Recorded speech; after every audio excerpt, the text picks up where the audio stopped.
And you're lucky to have me today. My throat is on fire. I can't swallow. It's swollen to the touch. And I'm a bit lightheaded as well. Honestly. What's that? Shut up, Paddy. You have your own problems. Well, if that's the way it's going to be.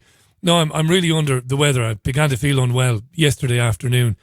And even this morning, I got up around about 5:30, which I normally do. I took the dogs out and came back about 90 minutes later and just went back to bed. I've not done that since I was a teenager. So I'm not the Mae West, but we'll struggle through. It hasn't really affected the voice as of yet, but the swallowing is excruciatingly painful at the moment. So bear with me. All right, bear with me. I see the Great Reset is trending on Twitter. Trending is an interesting development, isn't it, in our lives? Isn't it trending? If you're on Twitter, you look to the right-hand side of your screen and Twitter helpfully tells you that which is trending. And the Great Reset is one of the things trending today. See? You see what I mean? Oh, stop it now. Stop it. There's 2 hours to go. Or an hour and 55 minutes to go anyway. Give over. Machinery doing things that shouldn't be doing here. But then, it's my fault, of course. I'm lifting faders where faders don't need to be lifted. Right, as I was saying, so you look on the right-hand side of your page and you see things which are trending on Twitter. And the Great Reset is. And I wonder about that. Now, I've never been one of those crazy truthers that gets so wrapped up in everything that you think everything is a big, massive conspiracy and everything is an agenda. I don't do that. But I wonder about Twitter showing the Great Reset and making it easy for people to find creepy videos of Klaus Schwab from the World Economic Forum. I do wonder.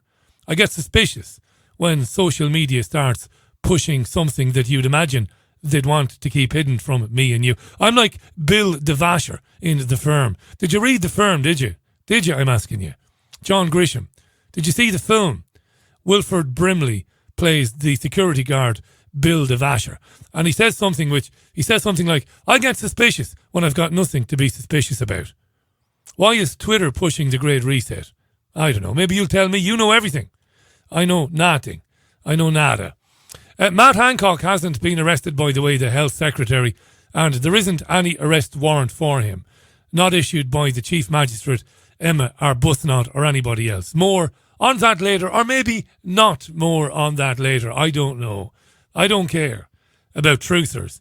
And I don't care about the idiots that follow truthers anymore. Because things are too serious now. Aren't they? To be getting bogged down with all of that garbage. But Matt Hancock won't be arrested. And not a single MP will be sued by anybody over the lockdown. Using common law. Which is monumental bollocks as well. Maybe a bit more on that later on. Maybe not. I don't care. I'm in genuine agony here. Genuine. But I'm here. For you? No, I'm here for me. I'm here for me because I'm a self-torturer. Anyway, I watched Greenland yesterday. Did you see Greenland with Gerald or Gerard? Is it Gerard Butler, the Scottish actor? Yeah. Meh. Disaster movie. You've seen one, you've seen them all. I think we gave up with 20 minutes to go. When was the last time you saw a good film? Can you even think? I was thinking about it today and I thought, The Peanut Butter Falcon. Lovely film last year. But a young lad with Down syndrome who's in a home of sorts and he escapes it to pursue his dream of being a professional wrestler. It's a beautiful film, it really is. If you haven't seen it, I recommend you check it out. I'm going to kick off with a tune. When I come back, I'm going to start rounding up the news. How about that? I would ordinarily have a guest, but a guest left me down late on. Dr. Vernon Coleman will join me a bit later. I've got lots of news to tell you about anyway. Because I am the BBG, not the BBC. Broadcasting live from Salford in Greater Manchester. This is music from R.E.M. kicking off the programme today. Drive Time to Time, 9 minutes past 5. It's the one I love from R.E.M. on the Richie Allen Radio Show. Yeah. Yeah, Liz is in agreement. Greenland with Gerard Butler is diabolical, Liz. Dark City, says Gail. Dark Water, says Laurie. I'll have to check those 2 films out when I get a chance. It's all films these days. It's all we can do, really. Bacardi and films. I don't know if you know or if you heard today, but there is another vaccine. Hallelujah, hallelujah. Can't even do that now. There is another vaccine. This time it's Moderna. It's another RNA vaccine. And according to Moderna, it's nearly 95% effective. How do they know? Well, Moderna claims they trialled it on 30,000 people in the United States, half of them being given 2 doses of the vaccine 4 weeks apart. So 15,000 people given 2 doses 4 weeks apart. The rest had dummy injections. What the hell is a dummy injection? I don't know. The analysis was based on the first 95 to develop COVID-19 symptoms. Only 5 of the COVID cases were in people given the vaccine. You see, 90 were in those given the dummy treatment. The company therefore says the vaccine is protecting 94.5% of people. And in other news, I've got some beautiful beachfront property in Birmingham to sell you if you want to have a look at it. The data, says the BBC, shows there were 11 cases of severe COVID in the trial, but none happened in people who were immunised. Dr. Stephen Hodge is the president of Moderna. He said he grinned like a Cheshire cat when the results came in. He's chuffed to bits. Here he is, Stephen Hodge. Stephen Hodge. It's a really important milestone in the fight against the pandemic because it demonstrates that our vaccine, mRNA-1273, is able to prevent COVID-19 disease, including severe disease in people who've received it. It's really just a milestone, though. We have a lot of work ahead of us. Knowing the vaccine is going to be effective is great news, but we still need to complete the regulatory process. We hope to have about 20 million doses of the vaccine by the end of this year, by the end of the calendar year. And we're looking forward to making about 500 million to 1 billion doses next year. But that is going to be a 24/7 operation. It won't be Moderna alone that solves this problem. It's going to require many vaccines, as we've been saying for a while. But we hope to be able to do our part from here forward. And this is a really important milestone. Yeah, it's an important milestone. And as he said there, it won't just be our vaccine. There will need to be many vaccines. Here's Sky News science editor Thomas Moore. Now, he's not remotely concerned about safety or the safety of any of these vaccines. God, no. He wants to remind us that the whole planet needs to get them. So production needs to step up. Sky News, Thomas Moore. 7 billion people across the planet who would need vaccination. Yeah, just in case you didn't hear that. 7 billion people across the planet who would need vaccination. So you're likely to need huge numbers of factories churning out these doses. And the point here in the UK is that we have 6 different vaccines, 350 million doses in all. And the idea was to spread your bets, that there was no guarantee that one or any of the others was actually going to produce a good response. That's the reason they went with AstraZeneca and Pfizer. We've had good result from Pfizer last week. We're expecting AstraZeneca to come back any day now with their results. And all the vaccines that have reported so far are in the same ballpark, around 90 to, as you now with the Moderna vaccine, 94% effectiveness. So it's much better than scientists could ever have hoped for. Yeah, 7 billion people. That was a figure thrown around by quite a few health correspondents. So you've got Fergus Walsh on the BBC today. You heard from Thomas Moore there for Sky. They all said that production needs to be ramped up because they want to have the ability to vaccinate every man, woman and children on the planet for a condition that most people will not even know they ever had. I know. Do you think I get tired of saying that? Do you ever imagine about what somebody else's job is like? Do you ever imagine that I get sick to death of saying the same thing every day and have done for the past 6.5, 7 months and us getting nowhere? Nobody has this thing anymore. Flu has disappeared, suspiciously. But we all have to have a vaccine. Dr. Anthony Fauci, leading the US fight against COVID, had this to say to CNN this afternoon about a pre-Christmas vaccine. Tony Fauci. Yeah, what I think is going to happen, Savannah, is it's going to be all hands on deck. Everybody is going to do it correctly. They're not going to cut any corners, but they're going to do it quickly. We project that by the end of December, that there will be doses of vaccines available for individuals in the higher risk category from both companies, we hope. And this is something that we're looking forward to. And real quickly, there are other companies that are obviously in stage 3 clinical trials right now. Do you anticipate we could end up with 3, 4, 5 efficacious vaccines? Yeah. Savannah, I think that's quite conceivable that will occur, because one of the things that's common about these vaccines, even though the platforms are different, the Moderna and the Pfizer one are strikingly similar, but other types of vaccine platforms are using what's called the spike protein of the coronavirus, something that has been researched very intensively right in our own group at the NIH, at the Vaccine Research Center, to put it in the kind of conformation that is optimum to induce a good immune response. Virtually all of the other vaccines rely on that spike protein. So to me, that gives me hope that more than these two will also be effective. Yes, they're coming thick and fast now, the vaccines. Russia, as you might know or you might not know, says its own vaccine is 90%. Say that again, Baldy. Russia says its own vaccine is effective over 90%. It's 90+% effective, says Russia. The Chinese have a vaccine. We had Pfizer, BioNTech, and now Moderna. I've been thinking about this all day long, and I think it will take just one Irish farmer's wife from Skibbereen or Glenamaddy or Dungarvan to end all this by sharing with the world a simple fact that is known to every single Irish man and woman wherever they happen to be on planet Earth. And that is, there's nothing that butter and whiskey won't cure. Nothing worth curing anyway. What butter and whiskey will not cure, there's no cure for. You hear that? What butter and whiskey will not cure, there's no cure for. Butter and whiskey, that's the conspiracy. They're keeping from the world any virus, any disease, butter and whiskey, and maybe a little dram of poutine.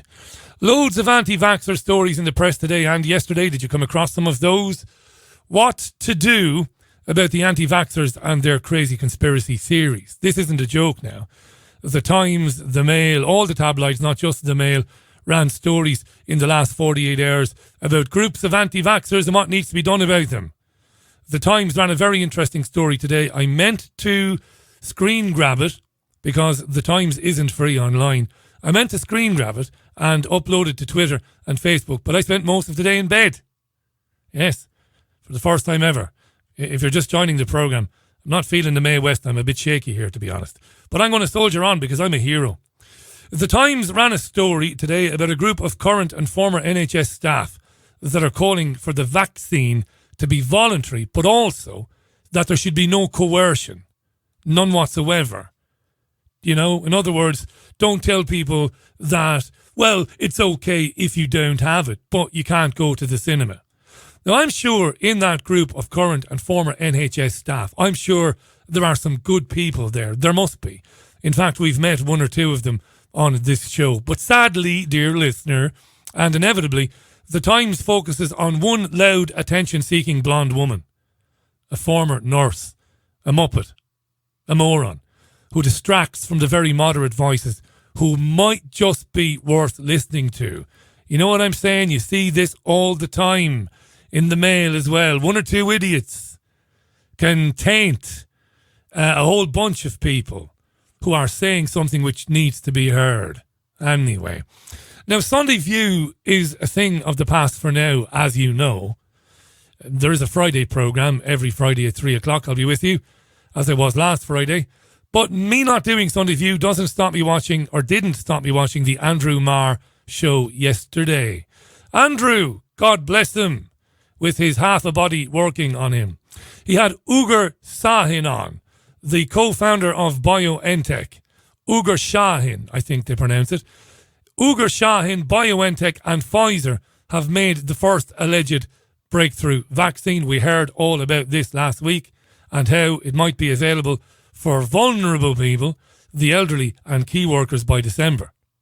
Journalists and politicians have been celebrating this, doing cartwheels, doing handstands on national television, not asking any questions at all.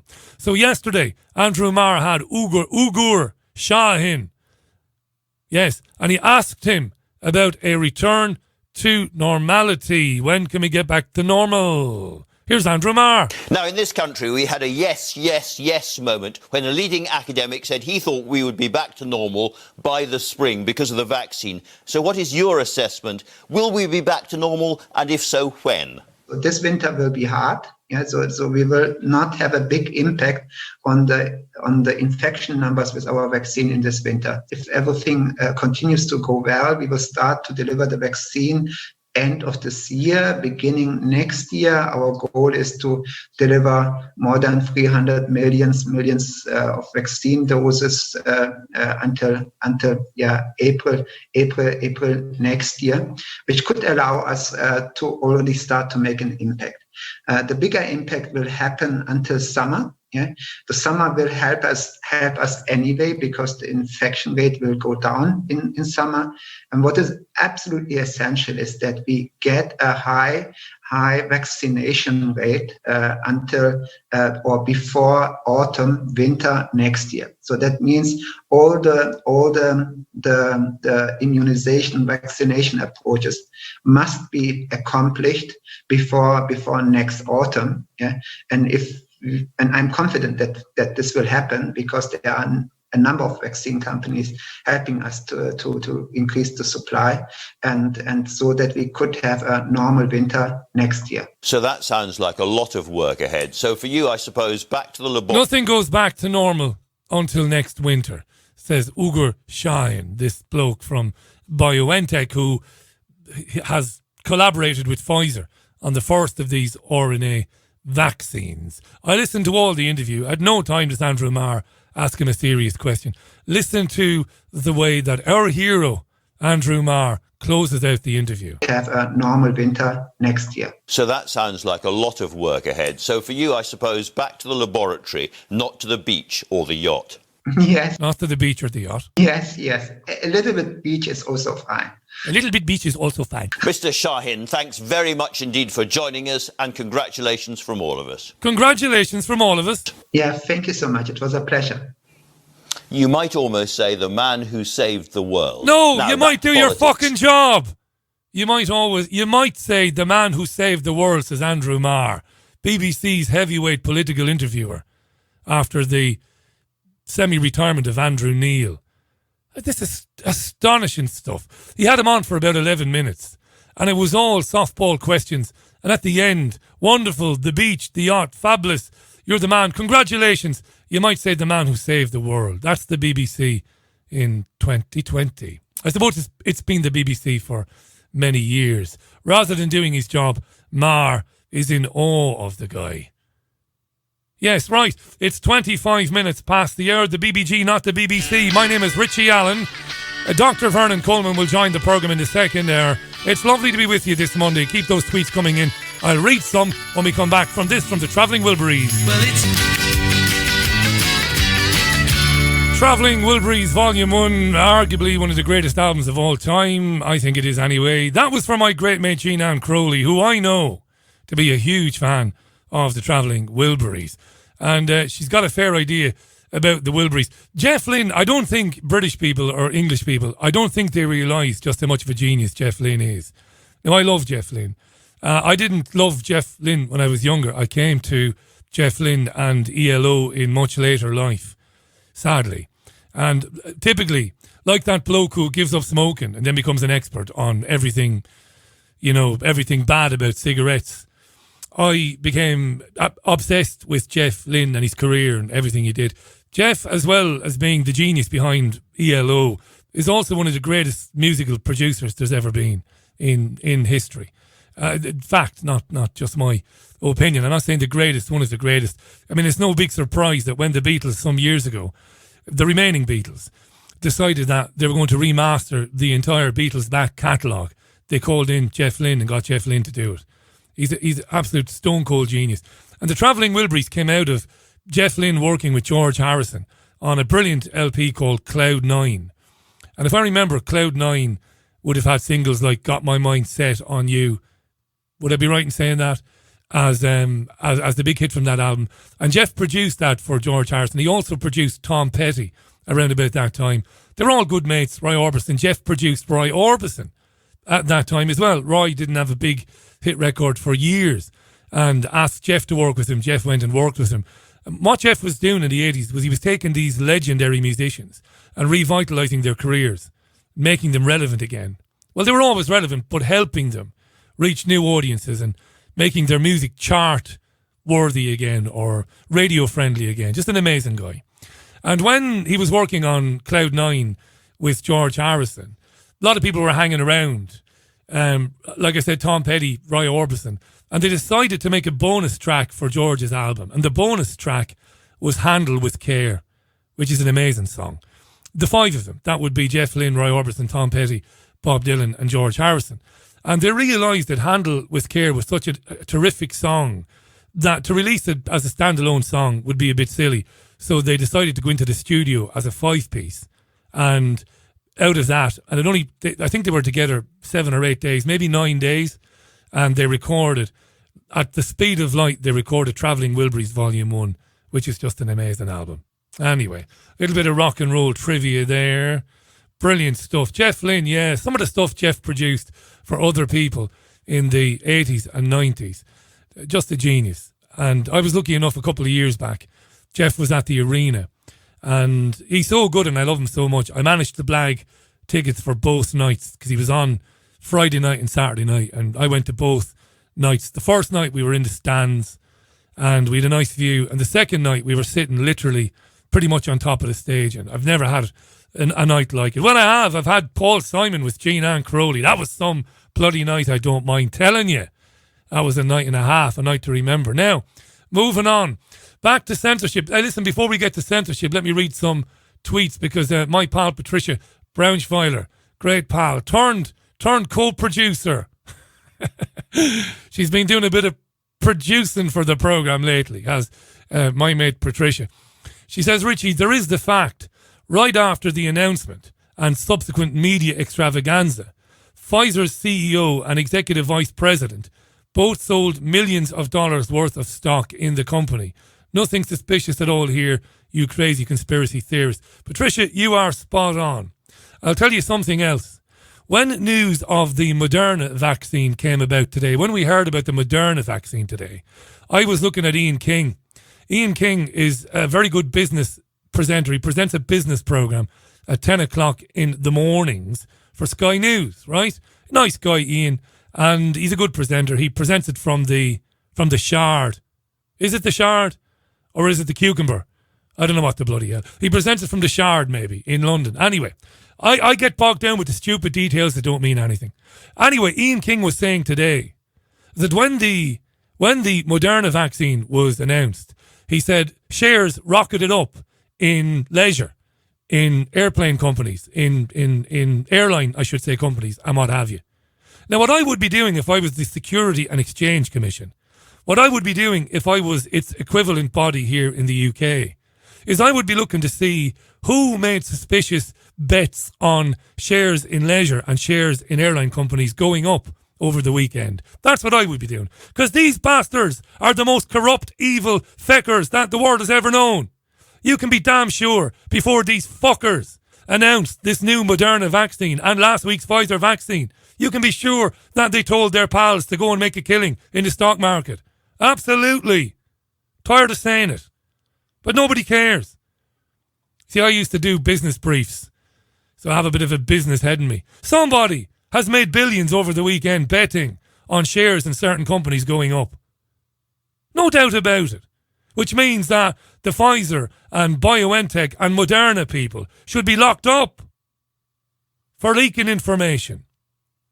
Jesus, 26 and a half minutes to the top of the hour. The old voice is holding up. Thank God. I'm really sore here, by the way. I want your sympathy. I don't want any of that man flu bullshit. I don't want to hear any of it. I'm not well.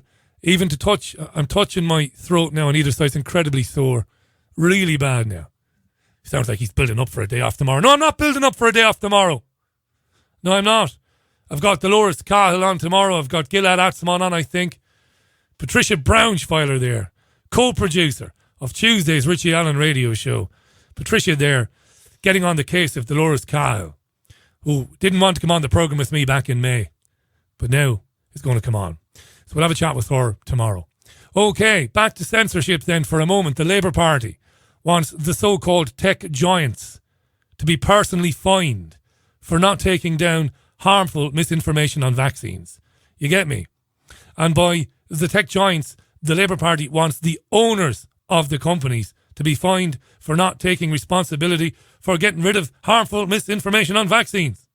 Here is Labour's Shadow Culture Secretary, a woman called Jo Stevens, speaking with Andrew Marr yesterday. So we are calling on the government this morning to introduce urgent legislation to combat the tsunami of anti-vax information, disinformation that's online that is harmful and that is having an effect and will have an effect on the efficacy of the rollout of the vaccine.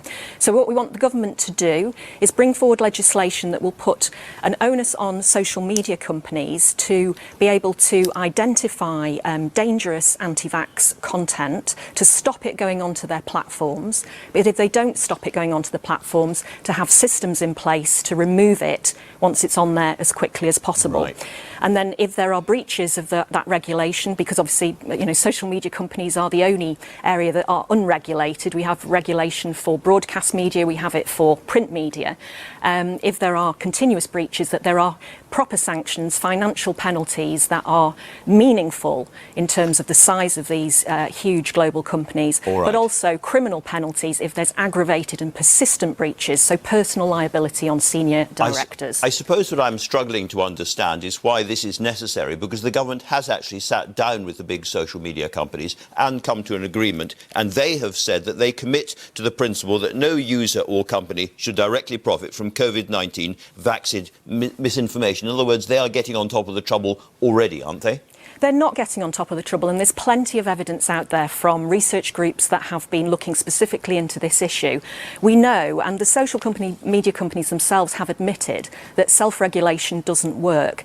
The government promised over 18 months ago to bring forward legislation on online harms, which they failed to do so, and the latest indications that we have are that legislation may not be in place until 2024. 2024, and that isn't good enough. 2024 is not good enough. They want to remove anything that is critical of vaccine or vaccination programs. They want it off social media, and they want it off social media yesterday. 23 and a half minutes to the top of the hour. That's right. That's where it's going. Staying with that theme for a moment, Dr. Claire Garada is a GP, and she was on Politics Live this afternoon, which is a programme on BBC 2. Here's Dr. Claire Garada about harmful information online. Most people alive today will not have seen the catastrophic effects of polio, of measles, of German measles, of all of these, of diphtheria. I'm just about old enough to have seen them in my own clinical practice. So we have to restore confidence by actually providing information rather than, and I'm sure you're not saying this, rather than just blaming them and saying, you have a moral imperative to be vaccinated. But on the same time, I think we really have to come heavy on those anti-vaxxers that have campaigns that spew out false information. And I think we really need to put the legislation in place that they are not allowed to do that. It's one thing trying to inform our patients. It's another thing having to deal with these self-interest lobby groups that I'm not sure what they're in it for. Mm-hmm. That's a good question, isn't it? She said at the end of that clip there, I'm not sure what they're in it for. If you had any real journalists in the mainstream media, wouldn't they be bending over backwards now to find out, well, what is in it for those people who campaign against increasing, say, for example, the vaccine schedule for babies? What's in it for them? Or those who campaign for an inquiry into Gardasil, the human papilloma virus vaccine, which has caused misery all over the world, right? What's in it for those people? There isn't anything in it for them. What's in it for people who say that getting a vaccine even out in 1/10 of the time you would normally take to do it? I mean, shouldn't we be speaking to them? It really is an inverted world we live in now, isn't it? I mean, she really nailed it there at the end, Claire Garada. I'm not sure what's in it for these people. Well, there isn't anything in it for them. There's nothing financially in it for them. They're not doing it for the good of, well, they are doing it for the good of their own health, ironically. But the BBC won't speak to any of these people.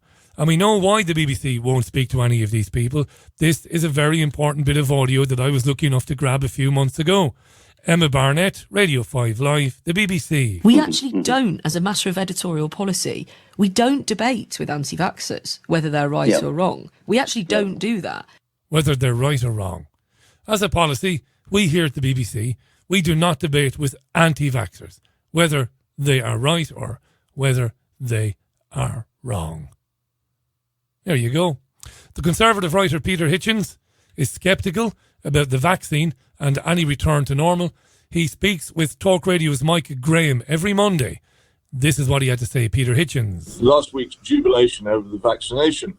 Well, okay, maybe it'll work. Maybe it'll be fine. It seems a bit rapid to me. And if you look, as I was doing last night, at the history of the polio vaccine in this country, the United States, you can see there are many pitfalls in rushing into the implementation of a vaccine. However, well, it seems to work to start with. But leaving that aside, I don't think that even the introduction of the vaccine, even if they successfully manage to distribute it, which this government is by no means guaranteed, even if all those things happen, I still don't think we're going to be out of it. Because if the vaccine is successfully developed for this particular disease, how long will it be before another disease emerges from some part of the world, which is used as the pretext for another of these shutdowns? If we're going to react to every virus that ever emerges in this way, then frankly, as an advanced industrial societies, we're doomed. We will never get out of it. We have to recognize, and I keep on saying this, and you have to recognize now, we have to recognize during and after the public inquiry, this has all been a terrible mistake, which should never have happened, and is not justified, and nothing about it is working. Nothing about it is working, said Peter Hitchens. This is Monday's Richie Allen Radio Show. How are you doing? If you're just joining, where the hell have you been? It's coming up for 19 minutes to the top of the hour. Just a quick heads up, just after the top of the hour, we will be joined by Dr. Vernon Coleman. Looking forward to that. Number of things I want to get into with him. A lot of stuff obviously arising in the last couple of days. New vaccines, new claims about vaccines, new normals, and of course no return to normal until next winter. We'll be back in a couple of minutes after these messages.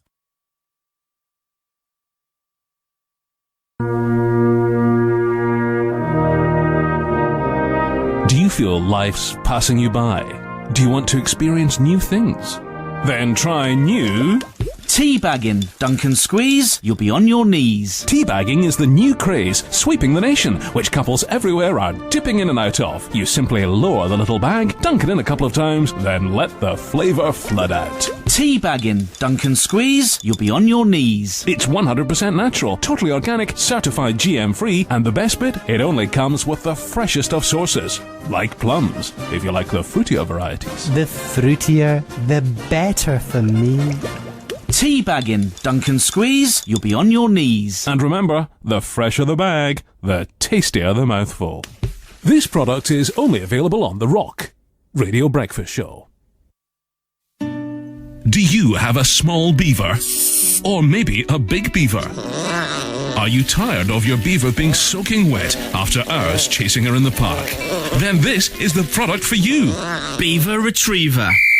Make your beaver come when you want. This small whistle attracts beaver from all over. One blow on the trusty Beaver Retriever, and you'll be amazed at how fast your beaver comes. Running. Beaver Retriever. Make your beaver come when you want. If you're a beaver owner, you'll know that there's nothing worse than an unruly or unkempt beaver. But with new Beaver Retriever, you can be assured of total beaver control. Beaver Retriever. Make your beaver come when you want. This is the Richie Allen Show, the most listened to independent news radio show in Europe. Welcome back to the programme. It is me, the BBG. It's time to get back to the news. To the news on Nuacht. Let's do some news. Right. You will probably even be aware, you'll be aware, that there is the Law Commission in this country. The Law Commission wants to lower the threshold for hate crimes to be committed. To lower the threshold for hate crimes to be committed, including criminalising so-called hate speech in private dwellings. Now, this is the sort of thing that when you read it, when you hear it, when you hear about it, even with what we know, even though we know that certain things are meant to happen, that there is a certain agenda unfolding, you're still left apoplectic when you hear the things that you hear sometimes. We've been covering this now for some time. We talked about it in relation to Scotland a couple of weeks ago. Let me read you this. Private conversations in the home about controversial issues like same-sex marriage, like transgender ideology, could result in police intervention. In a 540-page consultation document, the Law Commission has laid out its plans to lower the threshold for hate crimes to be committed, including criminalising hate speech in private dwellings. There is currently a dwelling defence in law. Did you know that? I must confess I didn't know that.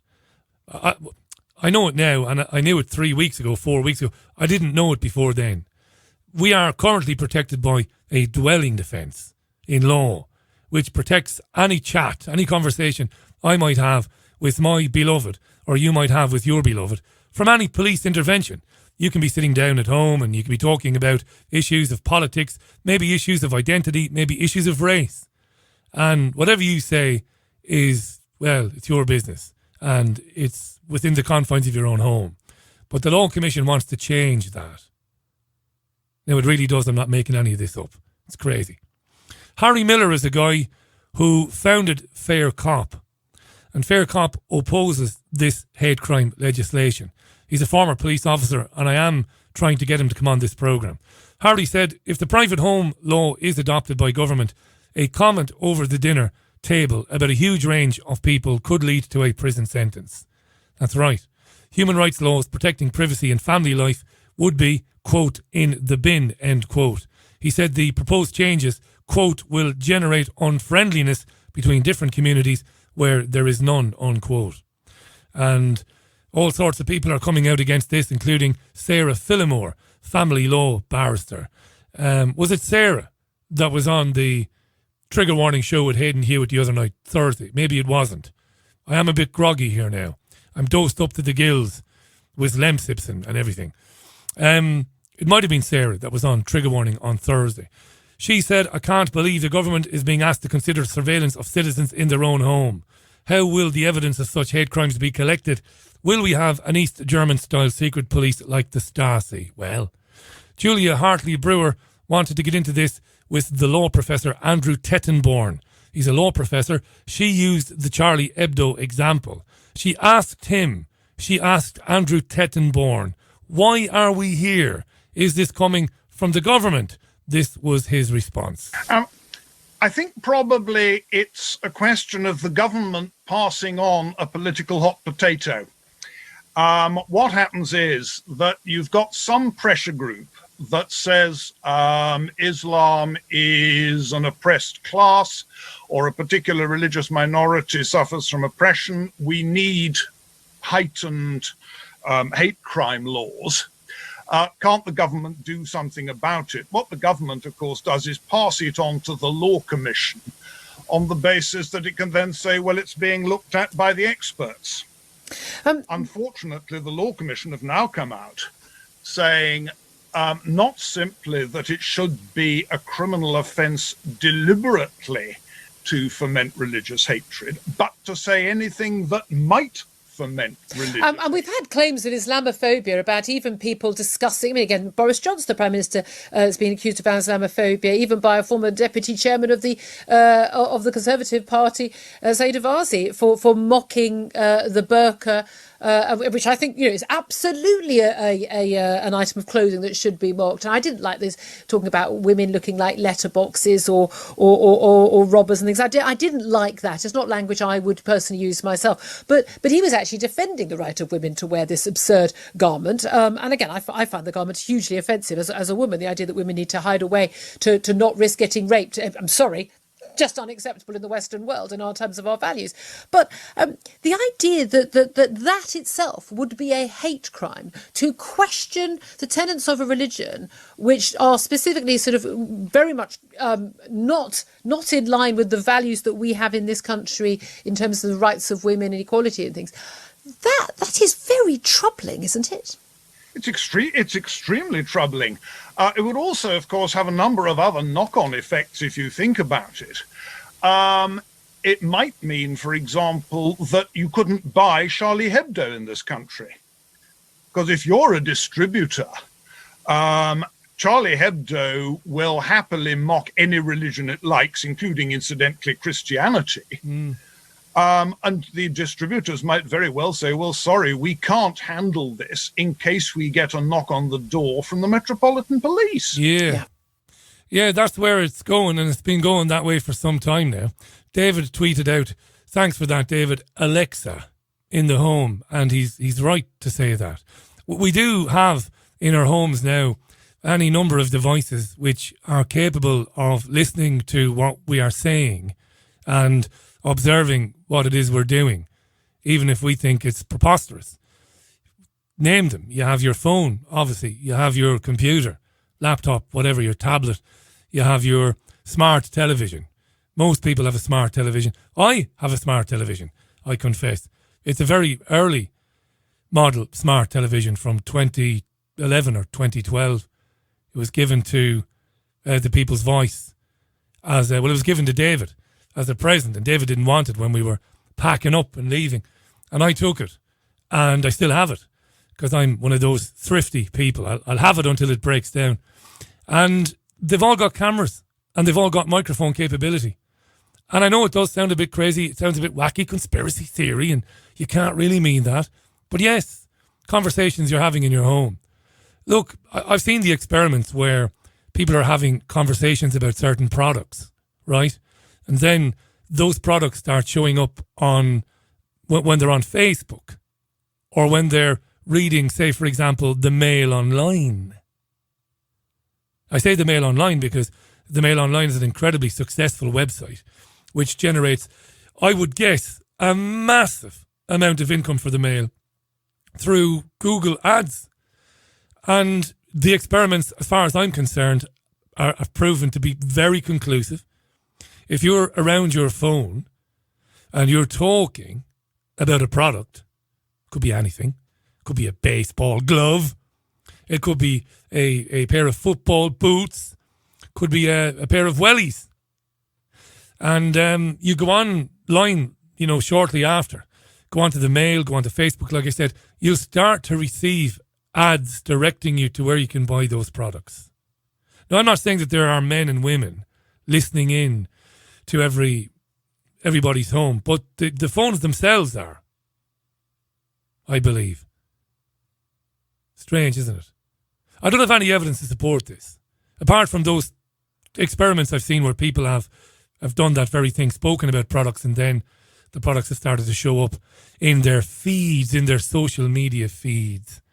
And why wouldn't that extend to your device tipping off the local authorities that you have said something which might be dangerous or might be hate speech?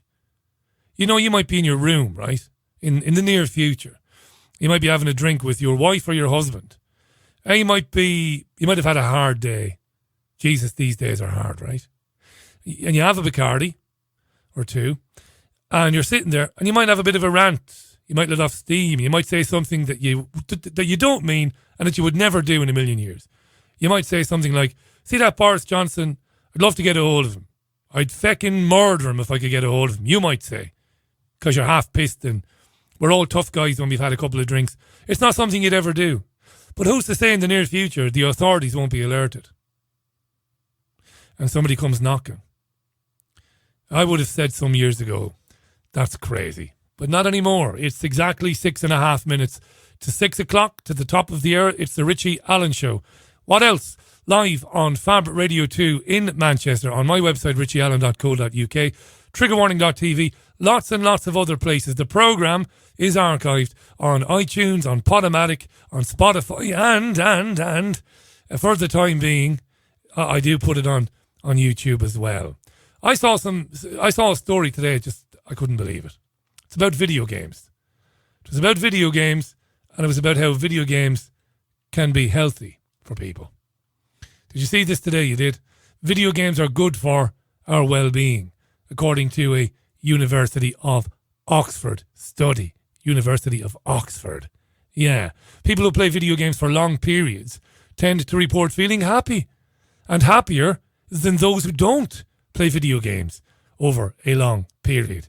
The Internet Institute research at Oxford focused on 2 games. Those games are Nintendo's Animal Crossing and EA's, that's Electronic Arts, their game which is called Plants vs. Zombies. These are games for children, apparently. And their study said if you play those games for a long period of time, you will feel happier than those who don't. Now, this is horse manure, and I think it's dangerous horse manure. And I understand why this is happening. Belinda Parmar runs the Empathy business.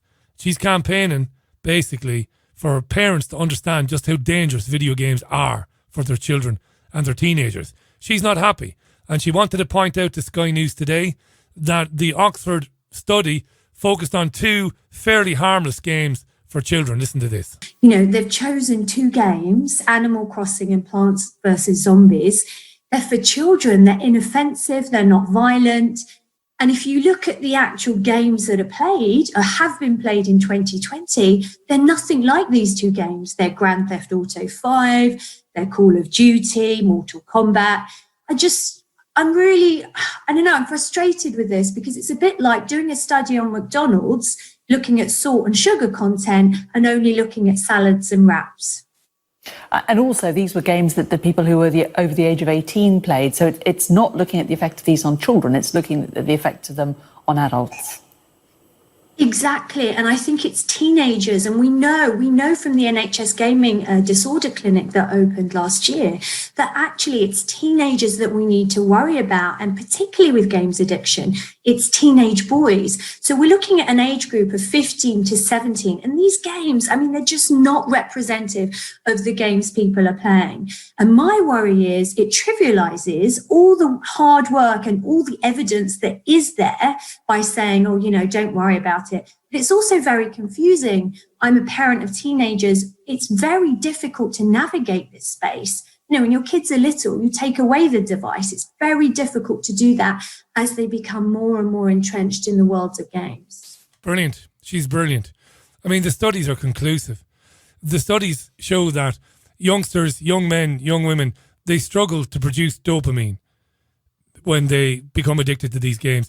Their brains have been monitored under MRI scan while playing these games, and there is a physiological change that becomes permanent over time. These video games are dangerous, and it's not just because they're violent games. You know, you can have the argument all day long about whether these games desensitize children to violence. They might do, or they might not, I don't know, but that's not half the problem with them. It's outrageous that the BBC and Sky would run this story today, this Oxford internet study saying that games were good for you, based on a very limited study showing 2 games that are basically cartoons that are made for young children. And again, you have to wonder, what's the agenda? Well, the agenda is to get people playing games, and for longer. And it's to basically transform the brain matter and the workings of the brains of children and young adults. Again, there's no doubt in my mind. Millions of studies, well, not millions, hundreds of studies have been done on this, and they're pretty conclusive. These things are terribly bad for you. Mad stuff. Faisal tweets, Richie, throw away the smart TV. I can't believe you have one. Just get a cheap telly on eBay and bin that. Well, mine doesn't even have a camera. You need to connect a webcam to the back of it, and then it works. But it doesn't have a camera at the top of the TV like most new smart TVs do. Like I said, my smart television is very old. I don't think there's too many ways it can spy on me now. I'll hang on to it until it explodes. It's what we usually do. I've got a real Yorkshire approach to stuff like that, you know. That's the way to do it. Lots of tweets coming in. Thank you for them. Thanks to Conan for reminding us that not so long ago we learned that the Alexa device is actually recording inside the home, even when people are not actively speaking to it. Every major news bureau in the world covered this. The fact that the Alexa devices were recording. Incredibly. Yes, that's true, not a conspiracy theory. I wouldn't have one anywhere near me. Matt in Massachusetts says, Richie, in a few years, your fridge will issue you fines if your food goes past the expiration dates. It's coming, says Matt. Matt, I'm not sure about that, but at this stage, I'm prepared to believe anything. Joseph tweets, some video games to me, such as the Elder Scrolls and Fallout, gave me so much creative thoughts, especially Oblivion. Man, oh man, EA are so terrible. They ruined the game industry. Was there a time then when the games were not as harmful? Was there a time when video games were more stimulating and didn't, I don't know, alter the way we think and didn't mess with dopamine levels and make it difficult for us to experience joy? Was there a time? I don't know. I remember this. I remember that. And for me, games began and ended with that. Right? So annoying, that is. How many mums do you think ended up in mental institutions?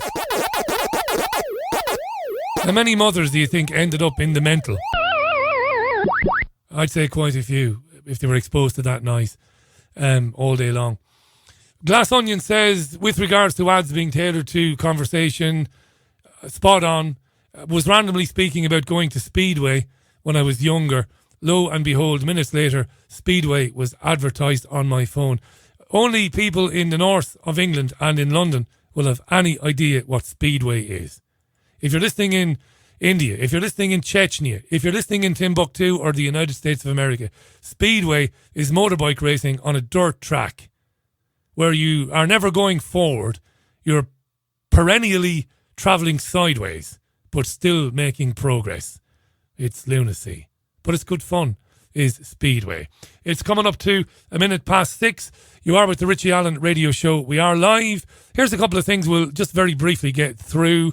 Speaking of trending on Twitter, I told you that the Great Reset has been trending on Twitter, and that makes me wonder, right? Okay, all right. Maybe it's because it's inevitable. I don't know. Maybe.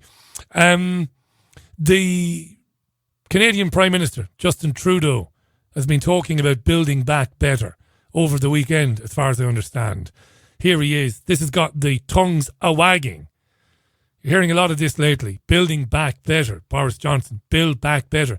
Emmanuel Macron, in French, build back better. Don't ask me for the French translation. Here's that Trudeau, and it's pretty telling. Building back better means getting support to the most vulnerable while maintaining our momentum on reaching the 2030 Agenda for Sustainable Development and the SDGs. Canada is here to listen and to help. This pandemic has provided an opportunity for a reset. This is our chance to accelerate our pre-pandemic efforts to reimagine economic systems that actually address global challenges like extreme poverty, inequality, and climate change. Poverty, inequality, climate change, build back better. These were things we wanted to do. Kind of gave it away there, didn't he? These were things that were on the agenda 2030, and they can be accelerated now because of the so-called pandemic. A lot I could have done in this news roundup, a lot I could have done, a lot of audio clips, but I think they would have depressed you. A lot of people talking about cases, a lot of doctors, television doctors talking about an acceleration in case numbers over the weekend, even though the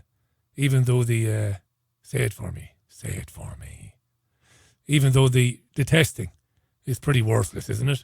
The testing. I want to play a little bit of audio. I've gotten to know recently on Twitter a woman called Grace Ann Kelly, and she followed me a few weeks back, and I followed her back fairly quickly. She's an actress with a great, what do you say, showreel? She's a great resume. How would you say, Jean Ann? What would you say? She's done a lot of great things in theatre and in television, in drama, in soaps. Very good actress. Looking at her showreel, she's very funny as well. Very gifted. And she's been uploading a series of videos to Twitter, which are only usually about 60 seconds long, 75 seconds long. And they're satirical. And basically her take on some of the silliness of the COVID measures, the arbitrary nature of the measures.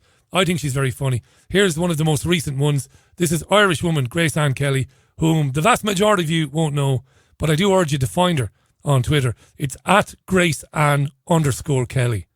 Now, Grace Ann is Grace, A-N-N-E. All one word, Grace, A-N-N-E_Kelly. Give her a follow. This made me laugh. This is Grace on the PCR test. She's good. Okay, these PCR tests in Ireland. Let me break it down for you, because there's a lot of medical jargon out there. It's kind of hard to understand. Right. So you go get a test. Nothing really wrong with you, but your phone told you to go get a test. So they ram that thing up your nose, right up to your brain. Not sure why they have to go that far, but they do anyway. And then they go and they check it and they run them through cycles. Now you'd think after the first cycle that they'd find it because it's so deadly and all. But they don't. They run through cycles, multiple cycles, 1, 2, 3, 4, 5, 6, all the way up to 45. Now, Dr. Corona, Fauci himself, he says anything after 35 cycles is useless. That's right. And we do it 45 times in Ireland. Now, another way of saying that is you say to your mates, you see that field over there? I'm going to find a unicorn.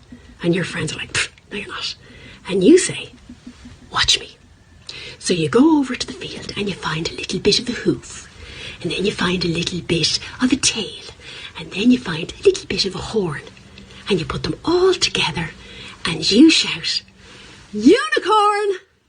Yeah, that's our PCR tests. That was Grace Ann Kelly. I spent a lot of time laughing at that today. At Grace Ann _Kelly. Follow her on Twitter. Very talented Irish lady. Headlines from FSN in California, I think. Back with more after these. From Feature Story News in Washington, I'm Rebecca Foster. U.S. company Moderna says its COVID-19 vaccine is almost 95% effective. Talks on a future trading relationship between the UK and the European Union post-Brexit are continuing this week, and hospital beds in Russia's COVID-19 treatment centres are full to 84% of capacity on average, according to the country's health minister. Yeah, according to the country's health minister in Scotland, but of course they would be at this time of year anyway, 84% capacity. And they've been at 84% capacity in mid-November for every year for the last 10 years. You see, flu has disappeared.